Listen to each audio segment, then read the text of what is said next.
Hello students, स्वागत है आप सभी के अपने चैनल डियर स्टूडेंट्स में। आज हम लोग लोकतंत्र की कहानी समझने वाले हैं। पूरी चर्चा में आप हमारे साथ बने रहें। उम्मीद है कि आपको निश्चित रूप से बहुत ही मज़ा आएगा और पूरी बातें समझ में भी आएंगी कि लोकतंत्र की शुरुआत कैसे हुई और आज जिस लोकतंत्र में हम लोग जी रहे हैं यहाँ तक पहुँचने की इसकी कहानी क्या है। साथ ही हम लोग लोकतंत्र से अलग और जो दूसरे तरह के प्रशासन की प्रणाली है उसके बारे में भी एक चर्चा करेंगे। तो आइए शुरुआत करते हैं। What is democracy, Y democracy, ये सेकेंड चैप्टर है क्लास 9 सिविक्स का। आप लोग अभी भी क्लास 9th में आए हैं। अभी आपकी क्लासेस स्कूल में जो रेगुलर क्लास होती है वो भी नहीं लग रही है इस लॉकडाउन के कारण। तो आपको सेल्फ स्टडी करके ही इस चीज़ों को समझना है और आपके मन में जो भी क्वेरीज होंगे, जो भी प्रॉब्लम्स आपके दिमाग में उत्पन्न हो रही होंगी, उसका सॉल्यूशन भी आपको ठीक से नहीं मिल पा रहा होगा। तो आप इस वीडियो को देखें, समझें और किसी भी तरह की कोई क्वेरी होती है तो आप कमेंट करें और मैं कोशिश करके आपको उस कमेंट का जवाब ज़रूर दूंगा। लोकतंत्र एक राजनीतिक प्रणाली है जिसके तहत किसी देश की शासन व्यवस्था चलाई जाती है। इसके पिछले वीडियो में हमने आपको दो एस्पेक्ट्स लोकतंत्र के बताए थे। दो तरह से हमने इसको डिफाइन किया था। एक तो हमने बताया कि डेमोक्रेसी इज़ एन आइडियोलॉजी, एक विचारधारा है। और कैसी विचारधारा है? जिसमें यह विश्वास किया जाता है कि डिसीजन जो हो वह डिसीजन को इफ़ेक्ट करने वाले सभी लोगों के सहमति से लिए जाएं। यानी प्रत्येक डिसीजन उस डिसीजन से प्रभावित होने वाले लोगों को सम्मिलित करके लिया जाना चाहिए। एक तो ये था ब्रॉडर मीनिंग, इसको कहते हैं, लोकतंत्र का बृहत्तर अर्थ है। और दूसरा जो डेमोक्रेसी का डेफिनेशन हमने बनाया था कि democracy is a form of government, यानी एक सरकार का एक स्वरूप है। तो इसी चर्चा की शुरुआत करते हैं कि डेमोक्रेसी की हिस्ट्री को ज़रा देख लेते हैं। डेमोक्रेसी का इतिहास बहुत ही प्राचीन काल का इतिहास है और हम भारतवासी सौभाग्यशाली हैं कि लोकतंत्र हमारे भारतवर्ष में ही सबसे पहले आया। लोकतंत्र की सबसे बड़ी खूबसूरती है कि इसमें जनता के द्वारा ही शासन किया जाता है। जनता अपने ऊपर खुद ही शासन करती है, डायरेक्ट खुद नहीं कर सकती है, इसीलिए वो अपने लिए अपना प्रतिनिधि चुनती है और वह प्रतिनिधि उसके बदले में डिसीजंस लेते हैं। ये लोकतंत्र की सबसे बड़ी खूबसूरती है और यही कारण है कि जितने भी तरह की शासन प्रणाली अभी तक दुनिया में ईजाद हुए, एक्सपेरिमेंट किए गए, उनमें सबसे बेस्ट फॉर्म जो है वो डेमोक्रेसी को माना गया है। इसीलिए आजकल ये फैशन है कि सभी देश अपने आप को डेमोक्रेटिक कहलवाना पसंद करते हैं, भले ही डेमोक्रेसी के सभी फीचर्स उस देश में पाए जाते हों अथवा नहीं। तो भारत में लोकतंत्र या गणतंत्र आज से तकरीबन 2,500 से 3,000 साल पहले भी विद्यमान थे। जब महाजनपद, जब ये साम्राज्य और राज्य नहीं बने थे, उससे पहले से ही हमारे यहाँ गणतंत्रात्मक व्यवस्था विद्यमान थी। आपने क्लास 6 में पढ़ा होगा, लिच्छवी गणराज्य का नाम अगर आपने पढ़ा होगा तो आप याद करिए, लिच्छवी गणराज्य था। गणराज्य अर्थात जहाँ जनता के द्वारा चुनी गई शासन प्रणाली होती थी और यह सिलसिला लंबे समय तक चला। भले ही साम्राज्य बना तो राजा बने, राजा बने तो प्रजा बने। तो राजा और प्रजा की कहानी तो पूरे दुनिया में बहुत दिनों तक और बहुत बड़े क्षेत्रों तक फैला रहा, लेकिन साथ ही भारत में स्थानीय स्तर पर, ग्राम के स्तर पर, विलेज लेवल पर लोकल एडमिनिस्ट्रेशन जो है वो जनता के द्वारा चुनी जाती रही। तो कहीं ना कहीं पैरेलल एक तरफ मोनार्की जो अपर लेवल पे काम कर रही थी, दूसरी तरफ लोकल लेवल पर में हमें डेमोक्रेसी का कोई ना कोई फॉर्म ज़रूर दिखता रहा है। तो हम लोग इस मामले में लकी हैं कि डेमोक्रेसी हमारे यहाँ बहुत लंबे समय से चलता रहा है। इसीलिए आज जिस डेमोक्रेसी में हम जी रहे हैं इसका विकास इतने लंबे वर्षों में हुआ है। अब इस चैप्टर की शुरुआत में हम देखते हैं तो कुछ उदाहरण पिछले फर्स्ट चैप्टर से लेकर के दिए गए हैं।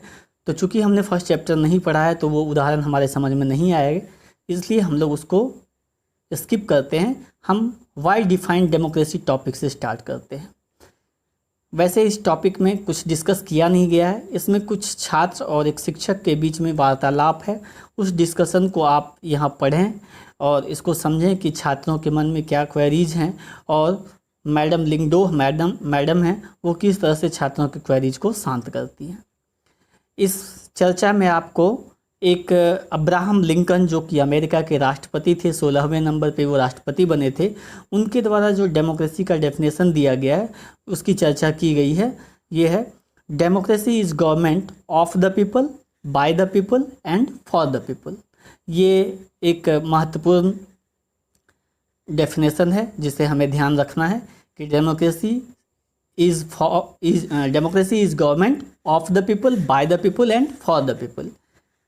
इसके अतिरिक्त एक और पॉइंट जो इसमें विचारणीय है, जो ध्यान रखना है आपको, वो है कि डेमोक्रेसी वर्ड का उत्पत्ति कैसे हुआ, इसका ओरिजिन कैसे हुआ। तो ग्रीक वर्ड डेमोक्रेसिया से बना है। ये डेमोक्रेसी शब्द ग्रीक में डेमस और क्रेसिया दो शब्द हैं। डेमस का मतलब पीपल और क्रेसिया का मतलब रूल होता है, यानी जनता का शासन, पीपल्स रूल, डेमोक्रेसी। तो हमने जो सिंपल डेफिनेशन पहले समझा है कि democracy is form of government. तो गवर्नमेंट का कैसा फॉर्म है, जिसमें जनता का शासन होता है। तो अब हम लोग चर्चा की शुरुआत करते हैं। हेडिंग है और सिंपल डेफिनेशन। तो एक सिंपल डेफिनेशन यहाँ देख सकते हैं आप, चैप्टर में बोल्ड करके दिया गया है कि democracy is a form of government in which the rulers are elected by the people. लोकतंत्र सरकार का एक स्वरूप है जिसमें शासकों का चयन जनता के द्वारा किया जाता है। ये एक बहुत ही सामान्य परिभाषा है। इस परिभाषा से सिर्फ शुरुआत हो रही है। यह परिभाषा, यह डेफिनेशन अपने आप में सफिशिएंट नहीं है। ये सफिशिएंट तब बनेगा जब हमें डेमोक्रेसी के सभी फीचर्स समझना होगा। इसमें सिर्फ और सिर्फ एक ही बात कही जा रही है कि democracy is a form of government in which the rulers are elected by the people. इसका मतलब हुआ कि सिर्फ किसी भी देश में जहाँ पे जनता के द्वारा शासकों का चयन किया जाएगा वह देश डेमोक्रेटिक कंट्री कहलाएगा। लेकिन इतना कहना ही पर्याप्त नहीं है। ऐसा हो सकता है कि जनता के द्वारा तो वहाँ की सरकार का चयन किया जाता होगा, शासकों का चयन किया जाता होगा, फिर भी डेमोक्रेसी के और भी जो लक्षण हैं और भी जो फीचर्स हैं वो वहाँ विद्यमान न हो। तो सिर्फ और सिर्फ जनता के द्वारा चयन किए जाने के कारण ही किसी देश को डेमोक्रेटिक कंट्री कह देना उचित नहीं होगा। तो आगे हम लोग चर्चा करेंगे कि डेमोक्रेसी में और कौन कौन से फीचर्स होते हैं। तो अब यहाँ हम एक और स्टॉपेज लेकर के एक और बात समझ लेते हैं कि डेमोक्रेसी जिस मॉडर्न डेमोक्रेसी में हम लोग आज जी रहे हैं, इस मॉडर्न डेमोक्रेसी की शुरुआत कैसे और कहाँ से होती है। तो इसके पीछे आपको 3 देशों की छोटी छोटी कहानी है जो मैं आपको बताता हूँ, सुनिए ध्यान से। सबसे पहले 1688 ईस्वी में इंग्लैंड में एक क्रांति हुई। उस क्रांति का नाम था गौरवपूर्ण क्रांति, ग्लोरियस रिवॉल्यूशन ऑफ 1688। और ये क्रांति क्यों हुआ? क्योंकि वहाँ के राजा के निर्णयों से, राजा के राज करने के तरीके से लोग तंग आ गए थे। तो लोगों ने मिलकर के क्रांति किया और राजा के अधिकारों को सीमित कर दिया। लोगों ने एक संसद का निर्माण किया और संसद ने एक संविधान बनाया और राजा को संविधान के तहत बांध दिया गया, उसके अधिकारों को सीमित कर दिया गया। राजा से कहा गया कि अब आप संविधान के द्वारा बताए गए तरीकों या प्रावधान के अनुसार ही आप काम करेंगे। तो ये पहली बार हमें दिखाई दे रहा है आधुनिक काल में कि राजा की ताकत को, जो मोनार्की सिस्टम लंबे समय से चली आ रही थी, तो उस राजा की ताकत को कम करने का एक प्रयास किया गया। लेकिन अभी यह आज के डेमोक्रेसी जैसा नहीं था, इसीलिए हम लोग सिर्फ और सिर्फ शुरुआत मानते हैं 1688 के ग्लोरियस रिवॉल्यूशन से। दूसरी एक कहानी है अमेरिका से। अमेरिका इंग्लैंड का गुलाम देश था और उसे आज़ादी मिलती है 1776 ईस्वी में, और 1787 ईस्वी में अमेरिका अपना संविधान बना लेता है, जिसको लागू करता है 1787 ईस्वी में बनने के बाद तुरंत ही लागू कर दिया जाता है। लेकिन हम फिर भी यह नहीं कहते हैं कि अमेरिका से ही लोकतंत्र की शुरुआत मानी जाएगी। इसके बाद 1789 ईस्वी में फ्रांस में क्रांति होती है। आप समय और देश को ध्यान रखिएगा।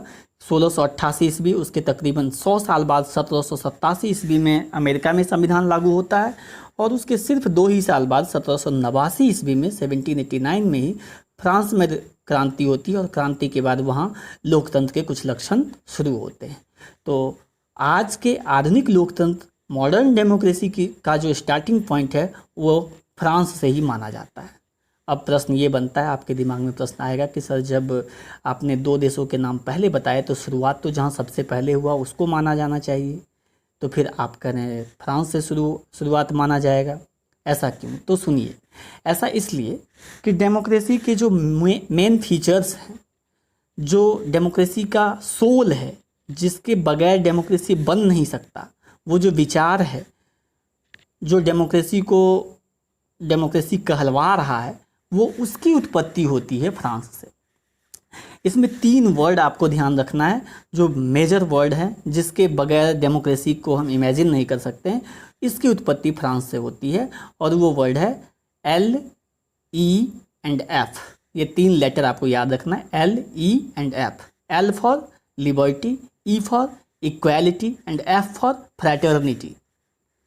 लिबर्टी, इक्वालिटी एंड फ्रैटर्निटी, स्वतंत्रता, समानता और बंधुत्व, ये 3 ऐसे की वर्ड्स हैं जिसको अगर हम रिमूव कर दें तो डेमोक्रेसी का पूरा ढांचा ही बिगड़ जाएगा। और ये 3 वर्ड देने वाला देश जो है वो है फ्रांस। तो इसलिए फ्रांस से ही मॉडर्न डेमोक्रेसी का शुरुआत माना जाएगा। चलिए अब आगे कहानी बढ़ाते हैं। अब यहाँ आप एक बॉक्स में देख सकते हैं डेमोक्रेसी के डिफरेंट यहाँ डेफिनेशन देने की कोशिश की गई है, और सभी के अपने अपने अर्थ निकलते हैं। आप इस डेफिनेशन को देखिए, पढ़िए और समझिए, इसको एक्सप्लेन करने की खुद से कोशिश कीजिए। मैं एक डेफिनेशन यहाँ पढ़ता हूँ कि all the ills of democracy can be cured by more democracy. सबसे लास्ट है ये, all the ills of democracy can be cured by more democracy. इसका मतलब है कि लोकतंत्र की सभी बुराइयों को और अधिक लोकतंत्र ला करके ही खत्म किया जा सकता है। इसका मतलब है कि अभी हमने ऊपर पढ़ा था कि democracy is form of government, तो अगर उसमें हम ये कहें democracy is the best form of government, तो कोई एक्सजेजरेशन नहीं होगा, कोई अतिशयोक्ति नहीं होगी कि डेमोक्रेसी को अभी तक जितने भी तरह के गवर्नमेंट के शासन प्रणाली के लिए जितने भी तरीके ईजाद किए गए, चाहे वो एनार्की हो, मिलिट्री रेजिम हो, या डेमोक्रेसी हो, या डिक्टेटरशिप हो, या डेस्पोटिज्म हो, इनमें से सबसे बेस्ट जो अभी तक माना गया वो है डेमोक्रेसी। तो क्या डेमोक्रेसी का कोई दूसरा विकल्प, कोई दूसरा ऑप्शन हो सकता है? क्योंकि आज भी तो हम डेमोक्रेसी में जी रहे हैं, और आज भी देश में अनेक तरह की प्रॉब्लम्स हैं, और हर प्रॉब्लम्स के लिए हम गवर्नमेंट को रिस्पॉन्सिबल मानते हैं। तो क्यों ना हम इस डेमोक्रेसी को रिमूव करके कोई नया तरीका ईजाद कर लें? तो नहीं, अभी तक तो ऐसा हमें अनुमान नहीं लगता है कि इसको रिप्लेस करके कोई नया तरीका होगा जो इससे भी बेहतर होगा। हाँ, तो ये जो डेफिनेशन है लास्ट में, ये यही कहता है कि डेमोक्रेसी की जो बुराइयां हैं, जो इलनेस है, उस इलनेस को और अधिक डेमोक्रेसी के माध्यम से ही ख़त्म किया जा सकता है। तो मोर डेमोक्रेसी, इसका क्या मतलब है? और अधिक डेमोक्रेसी से क्या मतलब है?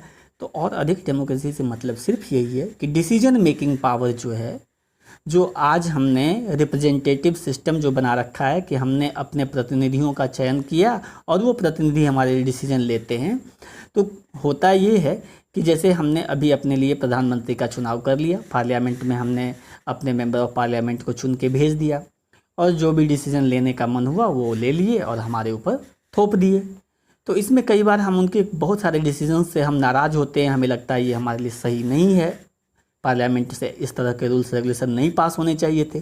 तो क्या वैसी दशा में हम उसका विरोध कर पाते हैं? तो कई बार हम नहीं कर पाते हैं।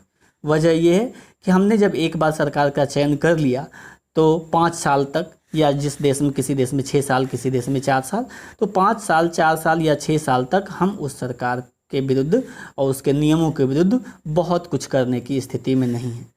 तो मोर डेमोक्रेसी से मतलब ये है कि ऐसे प्रावधान, ऐसे उपाय किए जाने चाहिए कि इस 5 साल के भीतर जो भी डिसीजन गवर्नमेंट लेती है, अगर वो पब्लिक के एक बड़े भाग को, मेजॉरिटी को, जनता के एक बहुमत को अगर ये डिसीजन पसंद ना आए तो उसके बदलने का अधिकार उसके पास हो, वो बदल सकता हो, ऐसे प्रावधान किए जाने चाहिए। रेस्ट और जो ऊपर 4 और डेफिनेशन है इसको भी आप पढ़िए और इस तरह से एक्सप्लेन करके समझने की कोशिश करिए। आगे बढ़ते हैं हम लोग। ये वीडियो थोड़ा सा लंबा हो रहा है, लेकिन ज़रूरी है कि एक ही साथ इन बातों को समझें, इसीलिए मैं स्टॉप नहीं करूँगा। अगला एक टॉपिक और हमें कवर करना है, फीचर्स ऑफ डेमोक्रेसी, लोकतंत्र की विशेषता। अभी ऊपर हमने जो चर्चा की, डेमोक्रेसी जो form of government in which the rulers are elected by the people, ये लिमिटेड है। ये जो डेफिनेशन है इनसफिशिएंट है। ये सफिशिएंट तब बनेगा जब हम इसमें डेमोक्रेसी के अदर्स जो फीचर्स हैं उसको भी इंक्लूड कर लें। तो अदर फीचर्स में जैसे फ्रीडम है, सभी पब्लिक को, सभी जनता को, सभी सिटीजन्स को फ्रीडम मिलना चाहिए, उनको इक्वालिटी मिलना चाहिए, अपॉर्चुनिटी मिलना चाहिए, उनको जस्टिस मिलना चाहिए। तो ये सब कुछ कॉमन फीचर हैं जो होना चाहिए। यहाँ जो मेन पॉइंट्स दिए गए हैं उसमें देख लीजिए, लिखता who are the rulers in this definition. जब हम ये करें कि rulers are elected by the people, इसमें रूलर कौन होगा? क्या हमने जिस एमपी को, जिस मेंबर ऑफ पार्लियामेंट को चुना है वो रूलर है क्या? या जो मंत्री बने हैं वही रूलर हैं, या सिर्फ प्रधानमंत्री रूलर है? तो इसका मतलब है कि हमें इस बात को समझना होगा कि रूलर एक्चुअली रूलर है कौन। इस which officials must be elected for any government to be called a democracy, which decisions may be taken by non elected officials in a democracy. तो डिसीजन मेकर्स जो हैं वो कौन हैं, इस बात को हम देखें, समझें, तब हम डिफाइन कर पाएंगे कि एक्चुअली रूलर्स है कौन। दूसरा है कि election which type of election is there, using all fair means in election, what kind of election constitutes a democratic election, what conditions must be fulfilled for an election to be considered democratic। तो election किस तरह से हो रहा है, क्या election में citizen सभी पार्टिसिपेट कर पा रहे हैं, क्या इलेक्शन फ्री और फेयर हो पा रहा है, क्या इलेक्शन में किसी प्रकार की धांधली तो नहीं हो रही है। तो इसे चेक करना होगा कि सिर्फ इसलिए नहीं कि इलेक्शन हो रहा है तो हम डेमोक्रेसी उसको बोल दें। तो इलेक्शन कैसे हो रहा है इस चीज़ को भी देखना है। फिर हु आर द पीपल, यही बात कि पीपल, तो जो जनता वोट दे रही है वो गरीब अमीर के तहत उसके साथ डिस्क्रिमिनेशन तो नहीं हो रहा है, पढ़े लिखे लोगों के बीच में या अनपढ़ लोगों के बीच में किसी तरह का डिस्क्रिमिनेशन तो नहीं हो रहा है, हमें ये चीज़ भी चेक करना है। और finally, what kind of form of government is democracy, can elected rulers do whatever they want in a democracy, और must democratic government functions with some limits. साथ में हमें ये भी ध्यान रखना है कि क्या जो सरकार हमने एक बार चुन लिया तो क्या उसको जो मर्जी हो वो 5 साल तक करती रहे। तो अभी हम, जैसा हमने कहा कि ये चीज़ें अभी भी हमारे लिए, हमारे कंट्रोल में नहीं है, तो इस चीज़ को भी हमें चेक करना है। तो ये कुछ मेजर फीचर्स हैं जिसको चेक करके हम देख सकते हैं कि कोई देश डेमोक्रेटिक है या नहीं है। तो डेमोक्रेटिक और नॉन डेमोक्रेटिक कंट्रीज़ को चेक करने के लिए हमें कुछ जो मेजर फीचर्स हैं उसे एक पैरामीटर, एक स्केल के रूप में लगा करके चेक करना चाहिए, तब हम किसी कंट्री को बोल सकते हैं कि यह डेमोक्रेटिक है या नॉन डेमोक्रेटिक है। तो आज की चर्चा को हम यहीं रोकते हैं, अगले पार्ट में आगे की चर्चा जारी रहेगी। आशा करता हूँ यह वीडियो आपके लिए काफ़ी उपयोगी होगा। आप अपना नोट्स इस वीडियो के हेल्प से भी बना सकते हैं और समझने के लिए तो यह यूजफुल होगा ही। वीडियो देखने के लिए बहुत बहुत धन्यवाद। वीडियो पसंद आए तो लाइक, शेयर और सब्सक्राइब करना बिल्कुल ना भूलें।